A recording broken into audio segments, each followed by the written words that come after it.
Today, I'm going to talk about poetry. April is National Poetry Month, and as you can see, we're celebrating 25 years of having National Poetry Month. It originated back in 1996, and every year we celebrate because we want to take time to remember that poetry plays an important role in our lives and culture, and that poems are not only fun, but they are important as well. The type of poetry I'm going to talk about today is called shape or concrete poetry.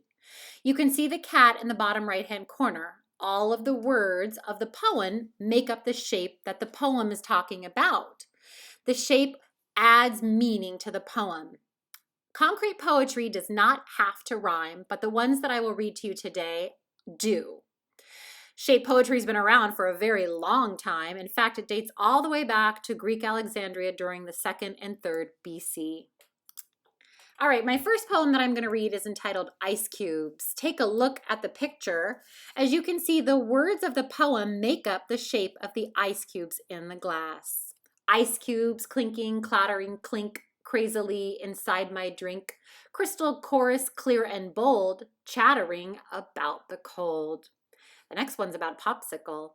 Popsicle, popsicle, tickle tongue fun, lick sickle, slick sickle, please don't run. Drip sickle, slip sickle, melt, melt.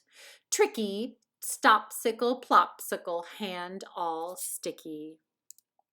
I love this one about a sprinkler. Don't simmer in the summer, slip into the shade, shimmy through the sprinkler, sipping lemonade. Wiggle under wavy water, giggling in the sun. Summer is a special time for shady, weighty fun. Cool, cool, cool, cool, cool. I know we're all looking forward to summer. It's super close. The next one's about steam, and if you've ever watched a pot boil, you'll notice what looks like smoke coming off the top of it, but it's actually steam. Boil, boiling, bubbling pot looks like it is sweaty hot. Once was water, now it's not. Cooking is a clever shaper. Turned it into water vapor.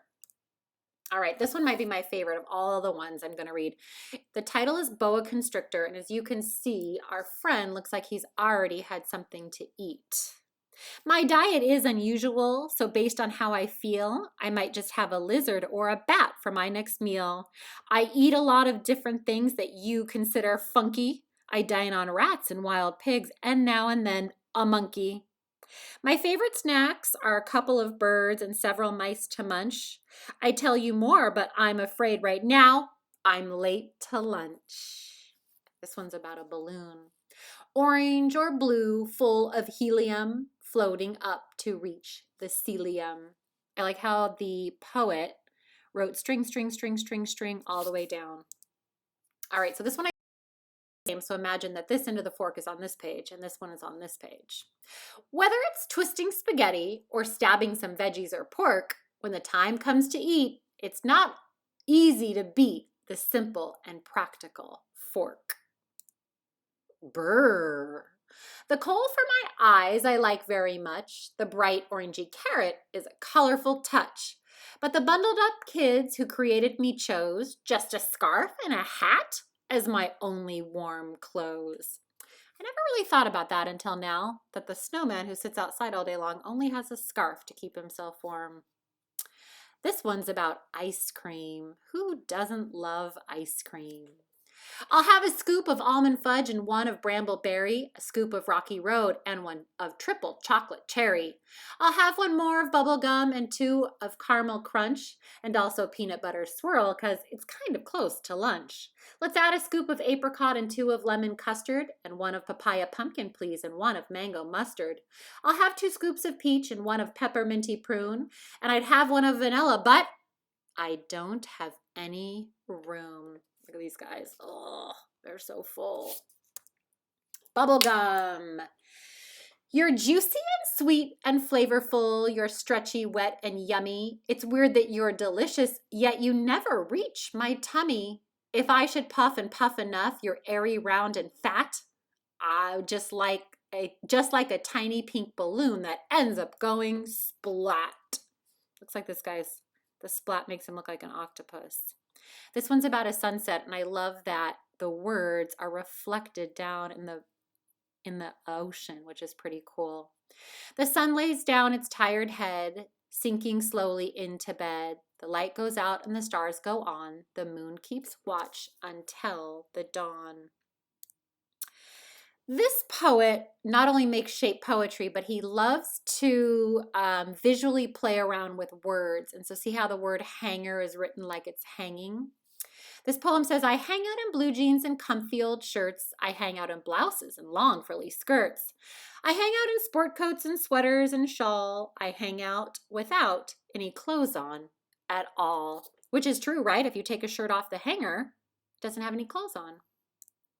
All right, this one's for my friends who've ever lined up a long row of dominoes, and you know that if you push one over, all the rest of them in the line usually go down. So see how the words are kind of written like dominoes that are falling? Just one push and here we go. Follow through and feel the flow. Brace yourself and stay in line. Steady now, you're doing fine. Forward march, don't look back. I can't stop now, we're still on track. Coming down, single file, do your part and join the pile. Tag, you're it. Falling fast, pass it on. What a blast. Looking good, we're almost there. Stay on course and don't be scared. Hang on tight, rock and roll. What are we? Dominoes. This one I think you guys will like a lot. It says the clock on the wall says it's 5 till 3, but the kids in my class say it's 5 till free. Do you ever feel free when the bell rings? My last one is an example of shape poetry that does not rhyme. It basically just describes the shape, and the shape happens to be a balloon, which I think is pretty cool how the author, you know that there's an L and the O that are supposed to be here, but they're floating up in the sky to make a balloon. Says, when it first slipped out of my hand, I was sad to see my balloon floating away. But as it rose higher in the sky, I imagined it landing in some faraway yard, where a kid like me would find it and wonder how far the balloon had flown and who had held it last. And that thought made me smile. All right, explorers, I hope that you learned a little bit about shape poetry today. It's one of my favorites. If you get a chance, you can always Google image search shape poetry, and you'll find a lot of other creative ideas. It's easy to make a shape poem. Just find something that you like.